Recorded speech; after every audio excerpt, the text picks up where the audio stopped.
So I praise God for all the goodness that we could enjoy. మనము అనుభవించగలిగినటువంటి ఆ సంతోషమైన సహవాసం అంతటి కొరకు కూడా దేవుని స్తుతిస్తున్నాను. And I praise God for the Lord's goodness upon this assembly over here.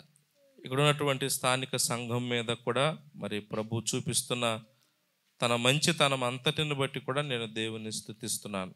One thing I was very glad about was the focus on the ministry of God's word. ఈ సంఘం విషయంలో మరి నేను సంతోషించే ఒక ముఖ్యమైన సంగతి ఏంటంటే దేవుని యొక్క వాక్యము మీద మరి గురి కలిగి ఉన్నటువంటి సంఘం అని నేను సంతోషిస్తున్నాను. Beautiful singing was there, no doubt.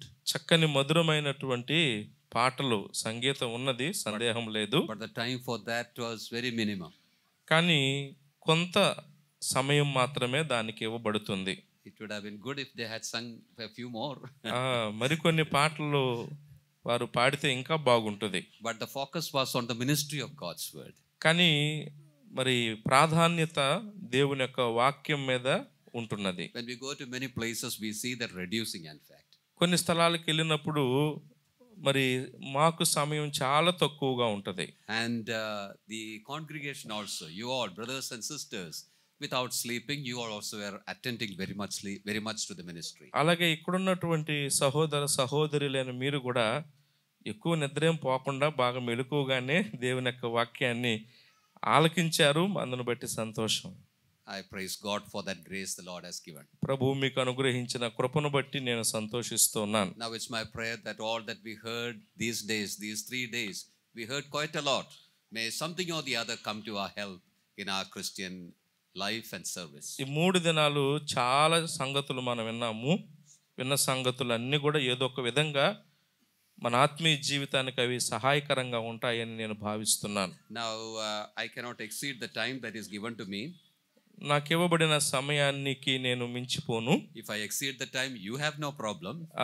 మీ సమయం నాకు ఇచ్చిన సమయం దాటిపోతే మీకేం సమస్య లేదు. But problem will be with me. I will miss my train. నాకే సమస్య, నా ట్రైన్ వెళ్ళిపోయింది. So I will have to keep the time. అందుచేత సమయాన్ని పాటించాలి. I've been sharing about, progressing in glory. మహిమ నుండి అధిక మహిమకు ఎదుగుట అన్న దాని గురించి మనం చెప్పుకుంటున్నాము. Glory is divine nature, divine attributes. మహిమ అనేటువంటిది దైవ స్వభావము, దైవ గుణముగా ఉంది. And as God's children, we ought to increase in that attributes of our Father. దేవుని పిల్లలంగా మన తండ్రి యొక్క ఆ గుణగణాలలో మనము ఎదగవలసినటువంటి వారంగా ఉంటున్నాం. In our first session, we saw how we missed that. మొట్టమొదటి తరగతిలో ఎలాగూ ఆ మహిమను మనము పోగొట్టుకున్నామో గమనించాం. Then we saw how in the Lord Jesus Christ many sons were brought unto glory. తరువాతి తరగతిలో ప్రభువైన యేసుక్రీస్తు వారి ద్వారా అనేకులైన కుమారులు ఎలాగూ మహిమకు తీసుకురాబడుతున్నారో మనం చూచాం. We saw the importance of holiness in this path unto glory. అలాగే మహిమ నుంచి అధిక మహిమ కొరకైన ఈ ఎదుగుదల మార్గములో పరిశుద్ధత అన్నటువంటిది కూడా ఎంత ప్రాముఖ్యమైనదో మనం గమనించాం. We saw the various provisions God has given us to progress in the path of glory. మహిమ మార్గములో మనం ఎదగడానికి ప్రభువు మనకు అనేకమైనటువంటి సదుపాయాలు అనుగ్రహించాడనే సంగతి కూడా మనం చూచాం. This morning we saw the helper God has provided us to help us in this path. అలాగే ఈ మహిమ నుంచి అధిక మహిమకు వెళ్ళేటువంటి మార్గములో మనకు సహాయకరముగా దేవుడు దేనిని అనుగ్రహించాడో ఈ ఉదయకాలం మనం గమనించాం. Holy Spirit is the helper. మనకు ఆ మహిమ మార్గంలో సహాయకుడుగా ఎవరున్నారు? పరిశుద్ధాత్మ దేవుడు. We saw what all the Spirit does for that. ఆ దాని కొరకు ఆ ఆత్మ ఏ ఏ కార్యాలు జరిగిస్తుందో వాటన్నిటిని మనం చెప్పుకున్నాం. We also saw in what way we have to cooperate with the Spirit in that matter. అలాగే ఆ మహిమ మార్గంలో పరిశుద్ధాత్ముడు మన కొరకు కార్యము జరిగిస్తుండగా ఎలాగో ఆ పరిశుద్ధాత్మునికి మనం సహకారంగా అందించాలో మనం గమనించాం. Now we have come to that last session. ఇప్పుడు చివరి వర్తమానానికి తరగతికి మనం వచ్చాం. The title that I have given for this last session is Assurances for that ultimate glory. ఏదైతే ఈ తరగతిలో అంతిమమైనటువంటి మహిమ ఉన్నదే, ఆ మహిమ పరచబడబోయే స్థితి కొరకైనటువంటి నిశ్చయతలు మనము చూడబోతున్నాం. Wow, we are progressing in the path of glory. మనము మహిమ నుంచి అధిక మహిమ కొరకైనటువంటి మార్గములో ఎదుగుతూ వెళ్తున్నాము. Day is going to come when we shall be in that ultimate final glory. అయితే ఒక దినం రాబోతుంది, ఆ దినమున మనము ఆ పరిపూర్ణమైనటువంటి ఆ అంతిమమైనటువంటి మహిమకు మనము చేరుకుంటాము. A day is going to come when we shall all together say glory at last. మనము ఒక దినం రాబోతుంది, ఆ దినాన మనమందరము ఇదిగో ఇదే అంతిమమైనటువంటి మహిమ అని చెప్పబోతున్నాం. We shall reach the destination. అంటే మనం ఇక గమ్యానికి చేరుకున్నాము. What are the sureties we have for that? What are the assurances we have for that? మరి దాని కొరకు ఆ అంతిమంగా మనము మహిమపరచబడబోతున్నాం కదా, ఆ మహిమ పరచబడతాం అన్న దానికి ఉన్న నిశ్చయతలు ఏమిటి? We are going to see that in this session. ఈ తరగతిలో వాటినే మనం చూడబోతున్నాం. Again, not in detail, మరలా చెప్తున్నాను, వివరంగా కాదు, but in very brief way. చాలా క్లుప్తంగా. To begin with, ప్రారంభంగా shall we turn to 1 John chapter 3? యోహాను రాసిన మొదటి పత్రిక 3వ అధ్యాయము చూడండి. We will read the first 3 verses. మొదటి 3 వచనాలు మనము చదువుకుందాము. యోహాను రాసిన మొదటి పత్రిక 3వ అధ్యాయము మొదటి 3 వచనాలు. మనము దేవుని పిల్లలమని పిలువబడినట్లు తండ్రి మనకెట్టి ప్రేమను అనుగ్రహించెను చూడుడి, మనము దేవుని పిల్లలమే. ఈ హేతువు చేత లోకము మనలను ఎరుగదు, ఏలయనగా అది ఆయనను ఎరుగలేదు. ప్రియులారా, ఇప్పుడు మనము దేవుని పిల్లలమై ఉన్నాము. మనమిక ఏమవుదుమో అది ఇంకా ప్రత్యక్షపరచబడలేదు, కానీ ఆయన ప్రత్యక్షమైనప్పుడు ఆయన ఉన్నట్లుగానే ఆయనను చూతుము గనుక ఆయనను పోలి ఉందుమని ఎరుగుదుము. ఆయన యందు ఈ నిరీక్షణ పెట్టుకొనిన ప్రతివాడును ఆయన పవిత్రుడై ఉన్నట్టుగా తన్ను పవిత్రునిగా చేసుకొనును. May the Lord add his blessings upon the reading of these verses. చదువుబడినటువంటి ఈ వచన భాగాలను ప్రభు దీవించునుగాక. There in verse 1 we see the mention of the love of God that made us God's children. మొదటి వచనములో మనం గమనిస్తున్నాము, తన పిల్లలుగా మనలను చేసుకున్నటువంటి ఆ దేవుని ప్రేమను గురించి మనం చూస్తున్నాం. Now we are the children of God. అవును, ఇప్పుడు మనము దేవుని పిల్లలమై ఉన్నాము. Now a day is going to come when we shall see the Lord as he is. అయితే ఒక దినము రాబోతుంది, ఆ దినమున మన ప్రభువును ఆయనను ఉన్నట్టుగానే మనం ఆయనను చూడబోతున్నాము. And John says that then we shall be like him. యోహాను అంటున్నాడు, అప్పుడు ఆ దినమున మనము ఆయనను పోలి ఉందుము అని చెప్తున్నాడు. We shall be like our Lord Jesus Christ. మనము మన ప్రభు అయిన యేసు క్రీస్తును పోలిన వారంగా ఉండబోతున్నాం. That is the ultimate glory. అదే ఇక అంతిమమైనటువంటి మహిమ అంటే. That is the final destination. ఇక మహిమకు తుది గమ్యం అనేటువంటిది అదే. We are progressing toward that. ఆ యొక్క తుది మహిమ పరచబడే గమ్యము కొరకు మనము ప్రయాణం చేస్తున్నాం ఆ మార్గంలో. To share in his glory. ఆయన మహిమలో పాలివారం అవడానికి. Now if that is our longing, మరి అలాగైతే మనము ఎదురు చూచేటువంటిది ఆ అంతిమమైన మహిమ కొరకైనప్పుడు, in verse 3 John says now itself we have to increase in holiness. 3వ వచనంలో యోహాను ఏమంటాడంటే, ఆ నిరీక్షణ ఉంటే ఇప్పుడు నువ్వు ఎలా ఉండాలి? నిన్ను నీవు పవిత్రునిగా చేసుకోవాలి. These are the things that we saw in all the sessions. ఈ తరగతులన్నింటిలో కూడా ఇది మనం చెప్పుకున్నటువంటి విషయాలే. Destination is glory. అంతిమ గమ్యము మహిమ. But now we should progress in the path of glory. కానీ ఇప్పుడు ఆ పరిపూర్ణమైన మహిమపరచబడే స్థితికి ఆ మహిమ మార్గంలో ఎదుగుతూ మనం వెళ్తున్నాం ఈ లోకంలో ఉండగా. From glory to glory. మహిమ నుంచి అధిక మహిమకు మనం వెళ్తూ ఉన్నాము. Suppose we say like this, మనం ఒకవేళ ఇలా చెప్పుకుంటే, when the Lord comes I want to be like him.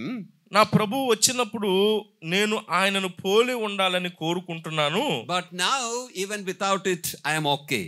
కానీ ఇప్పుడు అది లేకపోయినా పర్వాలేదు నాకు. It's a contradiction. ఇది విరుద్ధం కదా. If we are really looking forward to become like him one day, మనము నిజముగా ఆ దినమున మన ప్రభు అయిన యేసుక్రీస్తును పోలిన వారంగా నేను ఉండాలి అని ఆశిస్తుంటే, now itself there should be some effort put to progress in that path. ఇప్పుడే ఈ లోకంలో ఉండగానే ఆ అంతిమ మహిమను చేరుకోవడానికి మనవంతుగా మనం ప్రయత్నించాలి, ఎదుగుతూ ఉండాలి ఆ మహిమా మార్గములో. All that we said is, toward that. మనం అందరం కూడా వింటున్నటువంటివన్నీ కూడా ఆ మార్గములో మనల్ని ముందుకు తీసుకెళ్లేవే. Now, as I said, in the scripture we see certain assurances given to you and I, to God's children, that we shall reach the destination. దేవుని పిల్లలమైనటువంటి నీకు నాకు దేవుడు తన వాక్యంలో కొన్ని నిశ్చయతలు, రుజువులు ఇచ్చాడు. దేని కొరకంటే ఒక దినమున మనము మహిమ పరచబడబోతున్నాము అన్నదాని కొరకు. There may be many things, అనేక సంగతులు ఉన్నాయి దీనికి.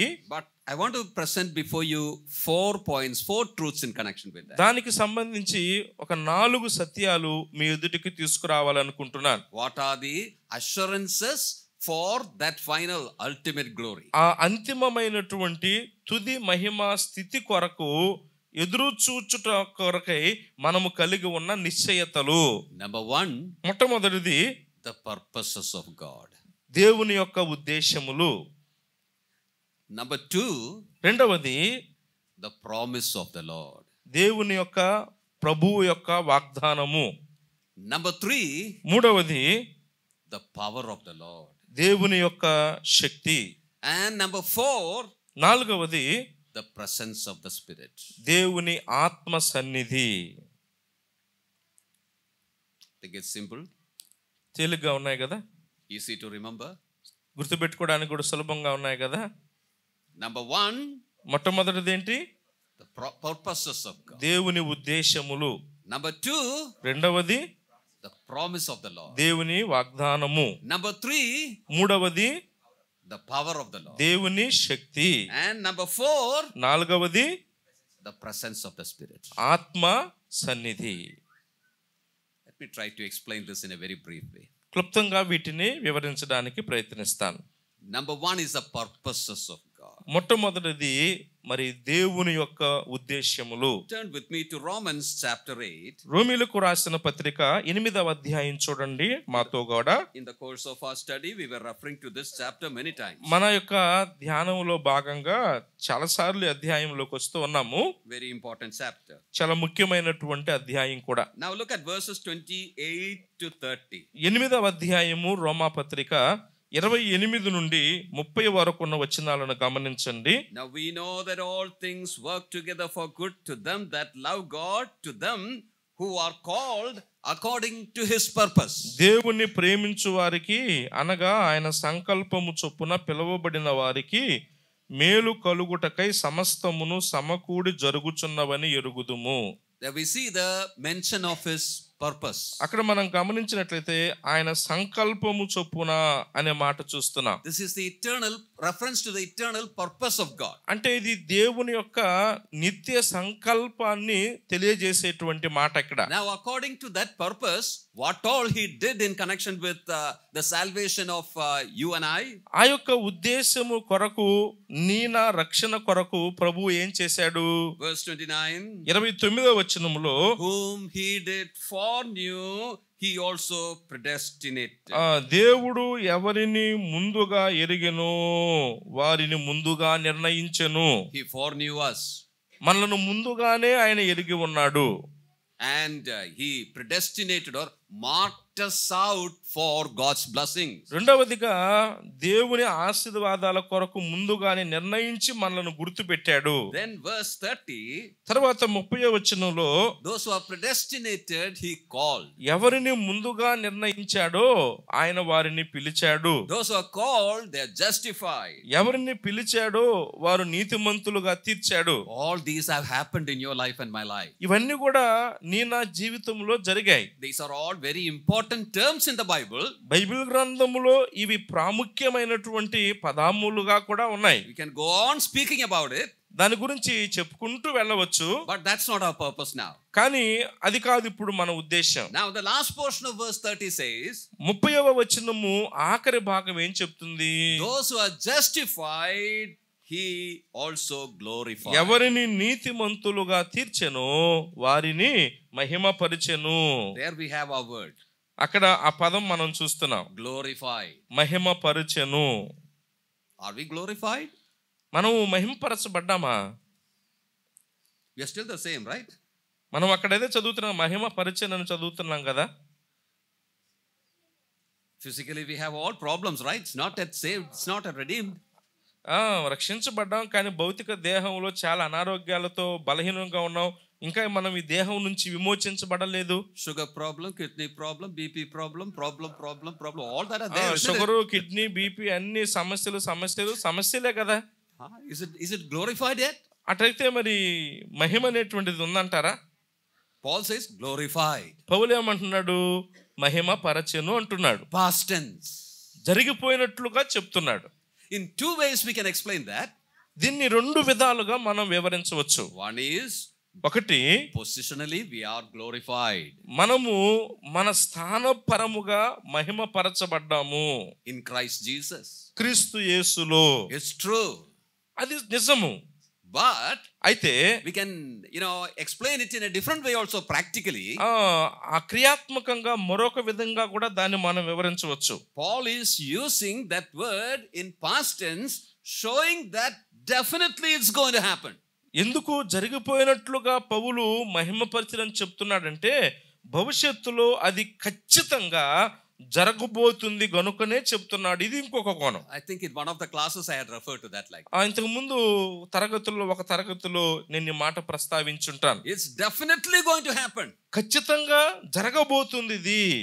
In chapter 17 of John's Gospel, యోహాను సువార్త 17వ అధ్యాయంలో when the Lord Jesus was praying to the Father, ప్రభు అయిన యేసుక్రీస్తు వారు తండ్రికి ప్రార్థన చేస్తూ ఉన్నప్పుడు he said like this, ఆయన ఇలాగున అంటాడు ఆ ప్రార్థనలో, I have finished the work that you have given me to do.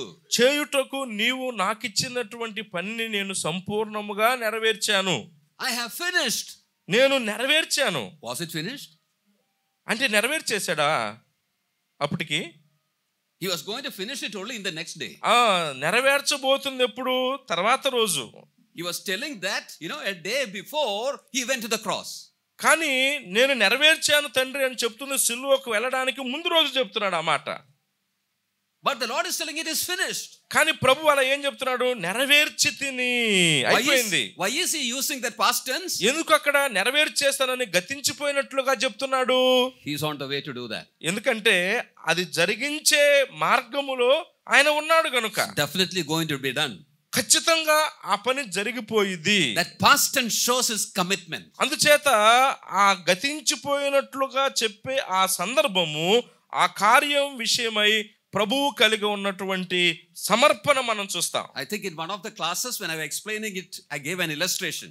నేను ఇంతకు ముందు తరగతుల్లో కూడా గతించిపోయిన కాలంలోనే ఎందుకు చెప్పాడు అన్నదానికి ఒక ఉదాహరణ కూడా చెప్పానట్టు గుర్తు. If you ask our children to do something, మనము మన పిల్లల్ని ఏమైనా చేయమని అడిగితే they will say, Daddy done it. వాళ్ళు ఏమంటారు? నాన్న చేశాను పో, అయిపోయింది పో అంటారు. It may not be done. ఇంకా కాలేదు. It is going to be done. ఇంకా చేయబోతున్నాడు. But they just done. కానీ ఏమన్నాడు? అయిపోయింది పో. Why they use that past tense? ఎందుకు చేయకుండానే చేసేసాను పో అంటున్నాడు? Definitely they are going to do. అంటే నువ్వు చెప్పింది నేను ఖచ్చితంగా ఇప్పుడు చేస్తా. They are going to do that. చేయబోతున్నా. So here Paul says we are glorified. అక్కడ పౌలు కూడా అంటున్నాడు ఆయన మనల్ని మహిమపరిచెను. We are glorified. మనం మహిమపరిచెను. Why? ఎందుకు? Why is he using that past tense? ఎందుకు అలా జరిగిపోయినట్లు చెప్తున్నాడు? It's definitely going to happen. ఖచ్చితంగా అది జరగబోతుంది గనుక. It's in the purpose of God. దేవుని యొక్క సంకల్పము అందులో ఉన్నది గనుక. He elected us.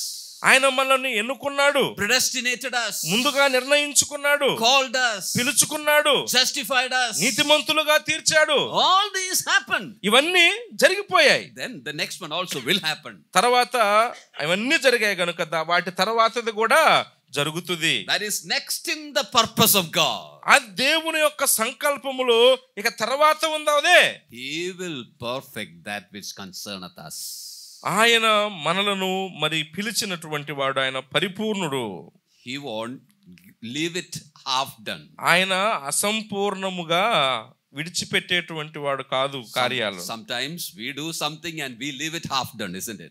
కొన్నిసార్లు మనం కొన్ని పనులు పూనుకుంటాము, సగంలోనే ముగించకుండా విడిచిపెట్టేస్తాం. But whatever God began, he will perfect it unto the day of Christ. కానీ దేవుడు దేన్నైతే ప్రారంభించుతాడో దానిని క్రీస్తు దినమునకు సంపూర్ణంగా చేస్తాడు. Because these are his matters which he has decided in his eternal purpose. ఎందుకంటే ఇవి ఆయన యొక్క నిత్యమైన సంకల్పమై ఉన్నాయి గనుక తప్పక వాటిని జరిగిస్తాడు. Number 2, రెండవది the promise of the Lord. ప్రభు యొక్క వాగ్దానము. We are seeing the assurances that we are going to be glorified. భవిష్యత్తులో తప్పక మనము మహిమపరచబడబోతున్నాము అన్నదానికి మనకు రుజువులు, నిశ్చయతలు మనం చూస్తున్నాం. John's Gospel chapter 14, యోహాను సువార్త 14వ అధ్యాయం చూడండి, verses 2 and 3. 2-3 వచనాలు. Very familiar verses. మనందరికీ బాగా పరిచయమైనటువంటి వచన భాగాలు. I hope you know it by heart. మీకు కంఠస్థంగా కూడా తెలుసు అనుకుంటా. If you don't know by heart, make it by heart. కంఠస్థం చేయకపోతే రాకపోతే చేయండి. We will read that. నా తండ్రి ఇంట అనేక నివాసములు కలవు, లేని ఎడల మీతో చెప్పుదును. మీకు స్థలము సిద్ధపరచ వెళ్ళుచున్నాను. నేను వెళ్ళి మీకు స్థలము సిద్ధపరిచిన ఎడల నేనుండు స్థలములో మీరును ఉండులాగున మరల వచ్చి నా యొద్ద నుండుటకు మిమ్మును తీసుకొని పోవుదును. Notice that verse 3. 3వ వచనంలో గమనించండి. I will come again. నేను మరలా వచ్చి. There we have the promise. వాగ్దానం అక్కడ కనబడుతుంది. We know that in the Bible there are lot of promises. మనం ఎరుగుదుము బైబిల్ గ్రంథములో అనేకములైన వాగ్దానములు ఉన్నాయి. And as we see in 2 Corinthians chapter 1, కొరింథీయులకు రాసిన 2వ పత్రిక 1వ అధ్యాయములో మనము చూచినట్లయితే, our Lord who has given all these promises shall not go back from even a single promise. తాను చేసినటువంటి వాగ్దానములన్నింటిలో నుండి కనీసం ఒక్క వాగ్దానాన్ని కూడా నెరవేర్చకుండా ఆయన వెనక తీసేవాడు కాదు. He will fulfill everything. ఆయన సమస్తమును నెరవేర్చేటువంటి వాడుగా ఉన్నాడు. Here the Lord said, I will come again. ఇక్కడ ప్రభు ఏమంటున్నాడు? నేను మరలా వస్తాను. Let me tell you one thing. ఒక విషయాన్ని చెప్తాను. In the Gospels there are many passages about the second coming of the Lord Jesus. సువార్తలలో ప్రభు అయిన యేసుక్రీస్తు వారి యొక్క రెండవ రాకడను గూర్చి అనేకమైన లేఖన భాగాలు ఉన్నాయి. But అయితే this is the only reference in the Gospels about the rapture, his coming for the church. అయితే సువార్తలన్నింటిలో కూడా సంఘము కొరకైన ప్రభువు రాకడ లేక సంఘము ఎత్తబడుట అన్నటువంటి ప్రస్తావన మాత్రము ఈ ఒక్కటి మాత్రమే. His second coming has run 2 phases. ప్రభువు యొక్క రెండవ రాకడ 2 దశల్లో ఉంది. Coming for the church, సంఘము కొరకు రావడము, that he will be coming in the air. ఆకాశ మండలమునకు వస్తాడు. Church will be taken up. సంఘము తీసుకొని పోబడుతుంది. That's the first phase. అది రెండవ రాకడలో మొదటి దశ. After 7 years, తర్వాత 7 ఏళ్ల తర్వాత with his saints he shall come to the earth. తన పరిశుద్ధులతో కూడా ప్రభువు భూమి మీదకి వస్తాడు. His feet shall touch the Mount of Olives. ఆయన యొక్క పాదములు ఒలీవ కొండను తాకుతాయి. Zechariah chapter 14. జకరియా గ్రంథము 14వ అధ్యాయం. Then he will be coming to set up the kingdom, his kingdom on the earth. అప్పుడు ప్రభువు తన యొక్క రాజ్యమును భూమి మీద స్థాపించడానికి రాబోతున్నాడు. We call that as the glorious appearance. దానినే మహిమగల ప్రత్యక్షత అని పిలుస్తాం. Because the world shall see his glory then. ఎందుకంటే లోకము అప్పుడు ఆ ప్రభు యొక్క మహిమను చూస్తుంది గనుక. Even the world also shall see the glory of God's children. దేవుని పిల్లల యొక్క మహిమను కూడా అప్పుడు లోకము చూస్తుంది. That's the glorious appearance. అది మహిమగల ప్రత్యక్షత. So all the passages in the Gospels except this is about the glorious appearance. సువార్తలన్నింటిలో ప్రస్తావించబడినటువంటి రెండవ రాకడ సందర్భాలన్నీ కూడా ఆ మహిమగల ప్రత్యక్షతను ఉద్దేశించి చెప్పబడ్డాయే ఈ యొక్క యోహాను 14వ అధ్యాయంలో తప్ప. For example, chapter 24 and 25 of Matthew's Gospel, we have the Olivet Discourse. ఉదాహరణకు మత్తయి సువార్త 24-25 అధ్యాయాలు ఒలీవ కొండ మీద ప్రభువు చేసిన ప్రసంగం ఉంది. It's fully about the second coming. అదంతా కూడా అధ్యాయాలు అన్ని కూడా రెండవ రాకడను గురించే. But in connection with Israel. కానీ ఆ ఇశ్రాయేలు కొరకు వచ్చే ఆ రెండవ దశ రాకడ గురించి చెప్పబడినవి. You don't have the church there. అక్కడ సంఘము లేదు. Like that, there are many passages. ఇట్లా సంఘము కొరకు కాకుండా ఇశ్రాయేలు కొరకు వచ్చే అనేక భాగాలు సువార్తల్లో ఉన్నాయి. But it's all about the second phase of the second coming. కానీ అవన్నీ కూడా యోహాను సువార్త 14వ అధ్యాయం తప్ప సువార్తల్లో మిగిలిన చోట్ల ప్రస్తావించబడిన రెండవ రాకడ సందర్భాలన్నీ కూడా ఇశ్రాయేలు కొరకు మహిమతో వచ్చే ఆ రెండవ దశ గురించినవే. Here the Lord is telling, I will come again. ఇక్కడ ప్రభువు అంటున్నాడు, నేనే మరలా వస్తా. This message which the Lord gave to the disciple have to do with the church. కనుక ఇక్కడ తన శిష్యులకు తన రాకడను గురించి ప్రభువు చెప్తున్న వర్తమానము సంఘముతో సంబంధించింది. We call these chapters 13 to 17 as the upper room ministry of our Lord Jesus. యోహాను సువార్త 13వ అధ్యాయం మొదలుకొని 17వ అధ్యాయం వరకు ఆ భాగాన్ని మనం మేడగది పరిచర్య అని పిలుస్తాం. Here we have truths for the church. ఇక్కడ సంఘము కొరకైనటువంటి సత్యాలు ఉన్నాయి ఆ భాగంలో. So this promise, I will come again, is for you and I. కాబట్టి నేను మరలా వచ్చేదను అని ప్రభువు చెప్తున్న ఆ వాగ్దానము సంఘముగా ఉన్న నీ కొరకు నా కొరకే. If he has given this promise, మరి ప్రభువు ఈ యొక్క వాగ్దానమును ఇచ్చినట్లయితే he will definitely come. చెప్పాడు ప్రభు తప్పక ఆయన వస్తాడు. Just imagine chapter 22 of Revelation. ప్రకటన గ్రంథం 22వ అధ్యాయాన్ని గమనించండి. In that one chapter he tells us 3 times. ఆ ఒక్క అధ్యాయములోనే 3 సార్లు అంటాడు ప్రభు, behold I come quickly. ఏమని? ఇదిగో నేను త్వరగా వచ్చుచున్నాను. 3 times he repeats that. 3 సార్లు మరలా చెప్తాడు ఆ మాట. That means definitely the Lord will come and take us up to be with him, to be in his glory. అంటే ప్రభు తప్పక వస్తాడు, ఆయన మహిమలో మనం ఉండే దాని కొరకై మనల్ని తీసుకొని పోతాడు. The Lord is telling here, I go to prepare a place for you. ఇక్కడ మీ కొరకు స్థలము సిద్ధపరచడానికి వెళ్తున్నాను అన్నాడు ప్రభు. If I prepare, I will come. సిద్ధపరిచిన ఎడల నేను మరలా వస్తా అన్నాడు.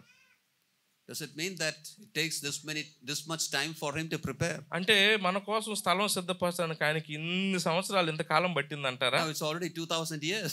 దాదాపు 2000 సంవత్సరాలు అయిపోయింది కదా. Lord wants this much time to prepare. అంటే స్థలం సిద్ధపరచడానికి ప్రభుకి ఇన్ని సంవత్సరాలు కావాల్సి వచ్చిందా? I've heard somebody say like this.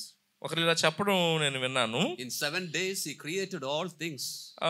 7 దినములలోగా ఈ సృష్టి అంతటిని కూడా సమస్తాన్ని కలుగు చేశాడు. And that 7 days work itself is this much wonderful. ఆ 7 దినముల సృష్టియే ఇంత రమ్యంగా అద్భుతంగా ఉంది. Now 2000 years he is preparing place for us. మరి 2000 సంవత్సరాలుగా ప్రభు మన కొరకు స్థలము సిద్ధపరుస్తూ ఉన్నాడు. If 7 days work is this much wonderful, then this 2000 years work, how much more wonderful it's going to be. 7 దినములలోగా చేస్తున్న సృష్టి ఎంత రమ్యంగా అద్భుతంగా ఉంటే 2000 సంవత్సరాలుగా ప్రభు సిద్ధపరిచే ఆ స్థలం ఇంకెంత రమ్యంగా అద్భుతంగా ఉంటుందో అన్నాడు. You don't have to think like that. అట్లా కాదు ఆలోచించాల్సింది మనం. Lord is not bound by time. కాలమునకు కాల పరిమితికి లోనైన వాడు కాదు మన ప్రభు. This doesn't mean that he is taking so long to do his work. ఆయన ఆ పని చేయడానికి ఇంత కాలం తీసుకున్నాడు అని కాదు అక్కడ అర్థం. You see, the Lord here is speaking metaphorically. ఇక్కడ అలంకార భాషలో మాట్లాడుతున్నాడు ప్రభు. In the ancient time, పూర్వపు రోజుల్లో among the Jewish people, యూదుల మధ్య the marriage custom we have to understand this properly. ఇది భాగాన్ని మనం సరిగ్గా అర్థం చేసుకోవాలంటే మరి పూర్వపు రోజుల్లో యూదుల యొక్క వివాహ క్రమం ఎలా ఉండిద్దో మనం గ్రహించుకోవాలి. The girl and the boy, they get betrothed, they get into engagement. యవనస్తుడు యవనురాలు మరి ప్రదానం చేయబడతారు. And after that engagement, normally about 12 months gap will be there for the marriage. సహజంగా మరి ప్రదానం చేయబడిన తర్వాత వివాహం కొరకు ఒక 12 నెలల వ్యవధి ఉంటుంది. And the bridegroom has a big duty to do in this 12 months. ఆ సమయంలో ప్రదానం చేసుకున్న పెళ్లి కుమారుడి మీద చాలా పెద్ద భారమే ఉంటది. You know what it is? ఏందో తెలుసా అది? To prepare a place. ఒక స్థలము సిద్ధపరచుకోవాలి. After the marriage, the husband and the wife Our bride and bridegroom, they have to stay together. వివాహం చేసుకున్న తర్వాత మరి భార్య భర్తలు కలిసి ఒక చోట ఉండాలి కదా. So before the marriage, it is his duty, bridegroom's duty, to make a house. అందుచేత పెళ్లి చేసుకోబోయేటువంటి ఆ యువకుని యొక్క బాధ్యత ఏంటంటే భార్య భర్త ఉండడానికి ఒక ఇల్లుని పెళ్లి కాకముందే సిద్ధపరచుకోవాలి. That metaphor is used over here. ఆ విధమైన అలంకారం ఇక్కడ వాడబడింది. Now these disciples were all, very sorrowful. ఈ శిష్యులందరూ కూడా చాలా విచారంలోకి వెళ్ళిపోయారు. They were troubled in their mind. హృదయంలో మనసులో కలవరపడ్డారు. Why they were troubled? ఎందుకు కలవరపడ్డారు? The Lord told that he is leaving them. నేను వెళ్ళిపోతున్నా, మిమ్మల్ని వదిలిపెట్టాను ప్రభువు అన్నందుకు. So they were very much sorrowful. అందుచేత వారు విచారపడుతున్నారు, దుఃఖపడుతున్నారు. 3.5 years the Lord was with them. 3.5 సంవత్సరాలు ప్రభువు వారితో ఉన్నాడు. He did everything for them. వారికి కావలసిన సమస్తం ఆయనే చూసుకున్నాడు. Their hope and help and everything was the Lord himself. వారి ఆశ, వారి బలం, వారి సహాయం, వారి నిరీక్షణ అంతా యేసయ్యే. Now the Lord is going. కానీ ఇప్పుడు ఆయనే ఉన్నాడు, నేను వెళ్ళిపోతున్నాను.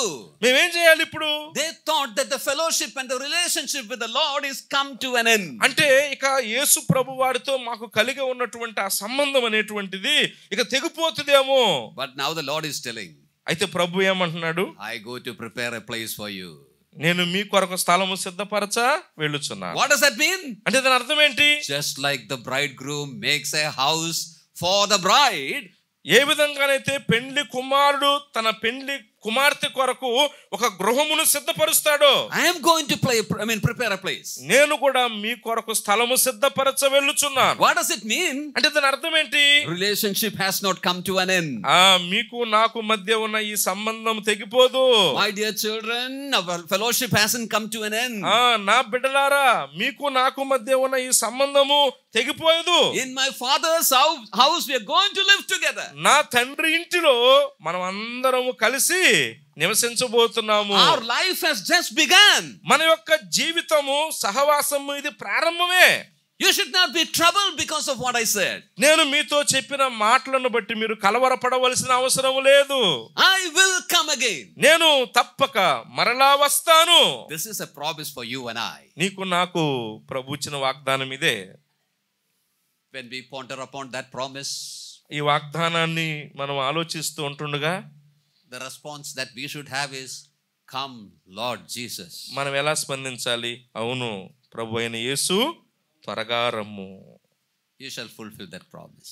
ఆ వాగ్దానం ముందే ఆయన దాన్ని నెరవేర్చబోతున్నాడు. Purposes of God, దేవుని ఉద్దేశములు, promise of the Lord, ప్రభు వాగ్దానము, third one, మూడవది the power of the Lord. దేవుని శక్తి.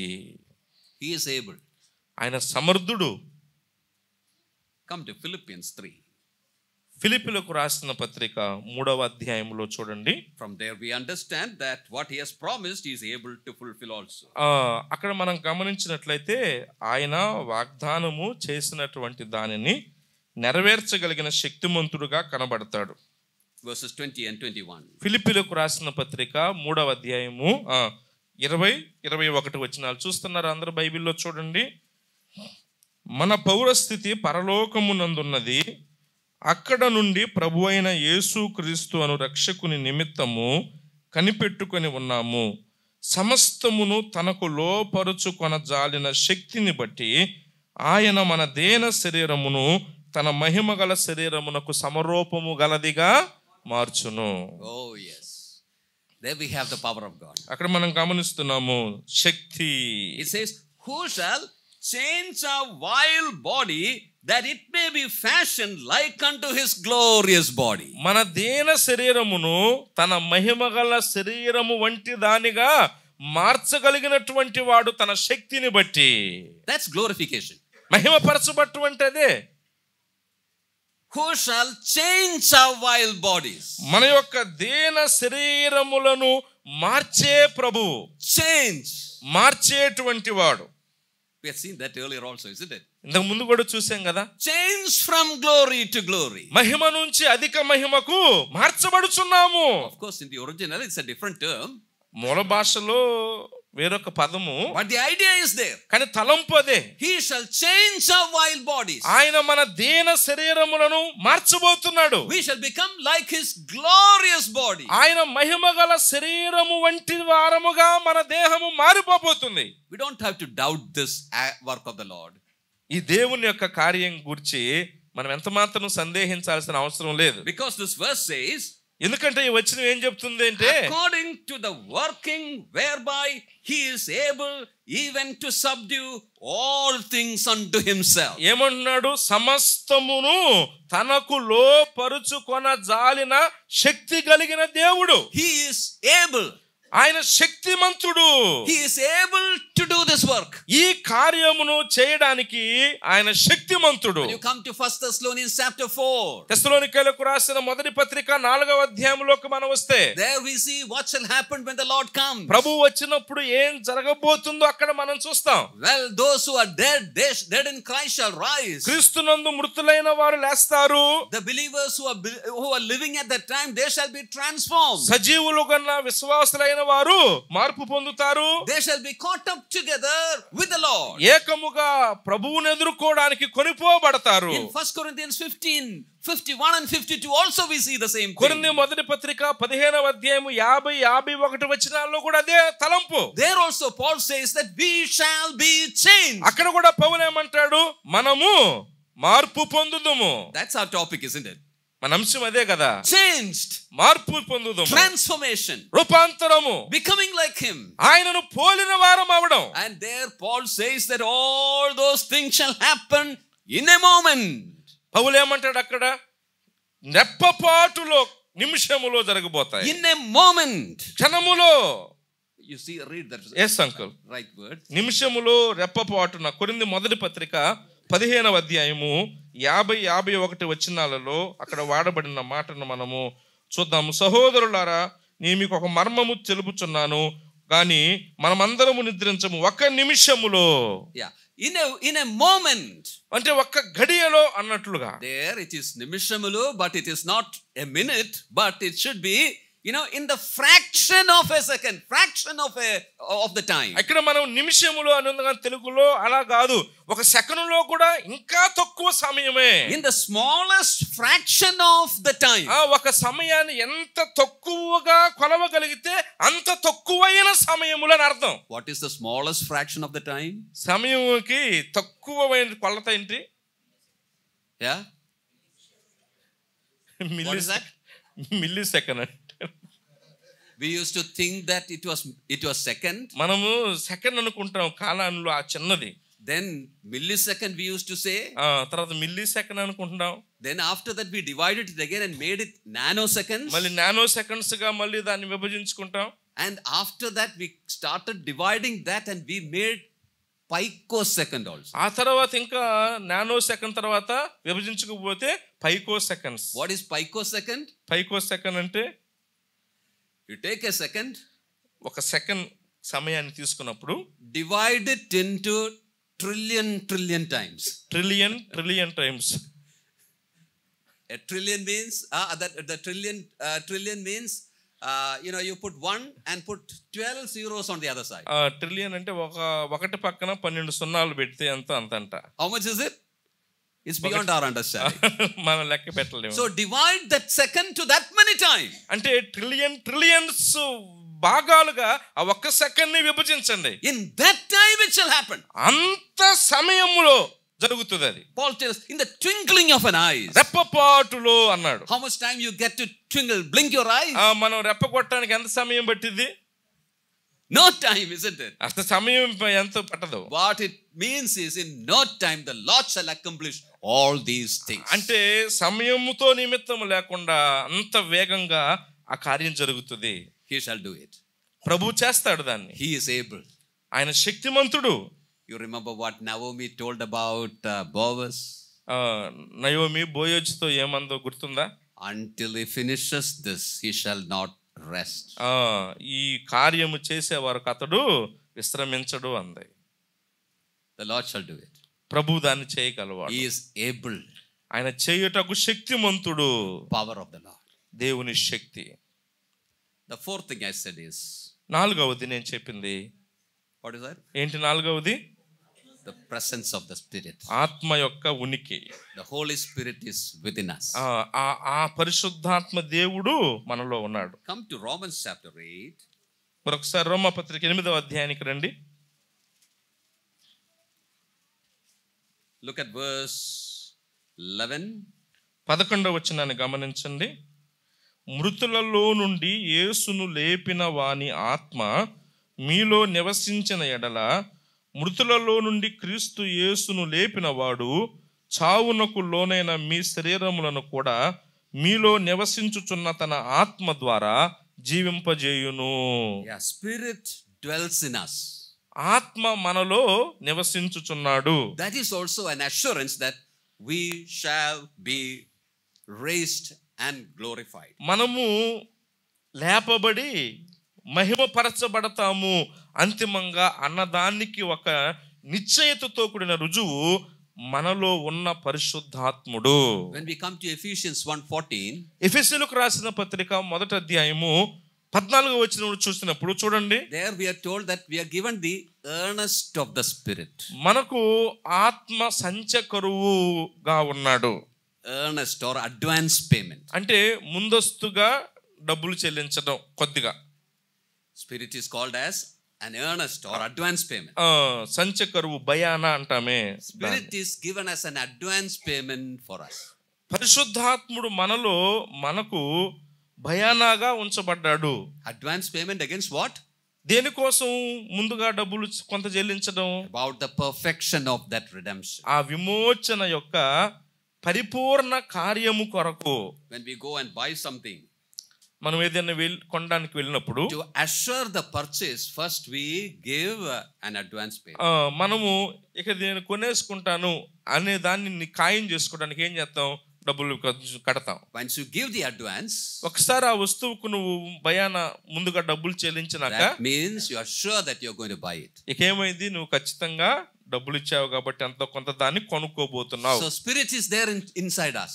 ఆత్మ మన లోపల ఉన్నాడు. It is given as an advance payment. ఈ ఆత్మ కూడా మనకి ఎలాంటి వాడు? ముందస్తుగా చెల్లించబడిన ఆ భయానా లాంటి వాడు. We can give a lot of explanations. I am not going into all that. దీనికి చాలా వివరణలు ఇచ్చుకోవచ్చు, కానీ నేను అటువైపు వెళ్ళడం లేదు. But let me just tell you this. కానీ ఒక మాట చెప్తున్నాను. We who have received the Holy Spirit can be very sure that He will finish the work. పరిశుద్ధాత్మను మనలో పొందిన మనము నిశ్చయత గలవారంగా ఉండాలి. ఆయన తన కార్యమును సంపూర్ణం చేస్తాడని. Because His Spirit is there inside each one of us. ఎందుకంటే మనం ఒక్కొక్కరిలో ఆయన ఆత్మ ఉన్నది. I remember a long time back, many years back, చాలా సంవత్సరాల క్రితం నాకు ఒక జ్ఞాపకం ఉంది. I was taking in a place some classes on the Holy Spirit. పరిశుద్ధాత్ముని మీద కొన్ని తరగతులు తీసుకుంటా ఉన్నాను. And I was touching on this topic of the earnest of the Holy Spirit. ఆత్మ సంచకరువుగా ఉన్నాడన్న అంశాన్ని కూడా నేను తీసుకున్నాను. He dwells inside us. ఆయన మనలో నివసిస్తున్నాడు. There was a big crowd listening to it. చాలా మంది ఉన్నారు, వింటున్నారు వారు. And after the class, ఆ తరగతి అయిపోయిన తర్వాత an elderly evangelist came to me. ఒక వృద్ధుడైనటువంటి పెద్ద వయసు కలిగిన స్వార్థికుడు నా దగ్గరికి వచ్చాడు. And he said, Thompson, thank you very much. Thomson గారు చాలా వందనాలు మీకు అన్నాడు. And he told me like this. ఇంకెలా చెప్పాడు, Thompson, I will give you one illustration. నీకు ఒక ఉదాహరణ చెప్తాను అన్నాడు. Okay, it is V. Matthew brother's father. Okay, you can understand that. V Mathew గారి సోదరుని తండ్రి.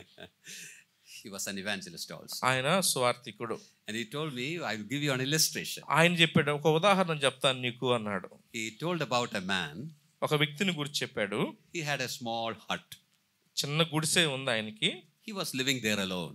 ఆ గుడిసెలో ఒంటరిగా నివసిస్తున్నాడు. Whatever money he gets from his labor, తను కూలి పని చేసుకుంటే సంపాదించుకునే డబ్బులు వాటితో I used to put that man used to put that in a bag, old bag. ఆ కూలి డబ్బుల్ని ఒక సంచిలో వేసుకుంటా వస్తున్నాడు. It was a leather bag. అది చర్మపు బ్యాగ్ అన్నమాట. So all his money he used to put in that. ఆ లెదర్ బ్యాగ్ లో వేసుకుంటున్నాడు కూలి చేసుకున్న డబ్బులన్నీ. And he kept it in that hut. ఆ గుడిసెలో పెట్టుకుంటా ఉన్నాడు. One day he went out.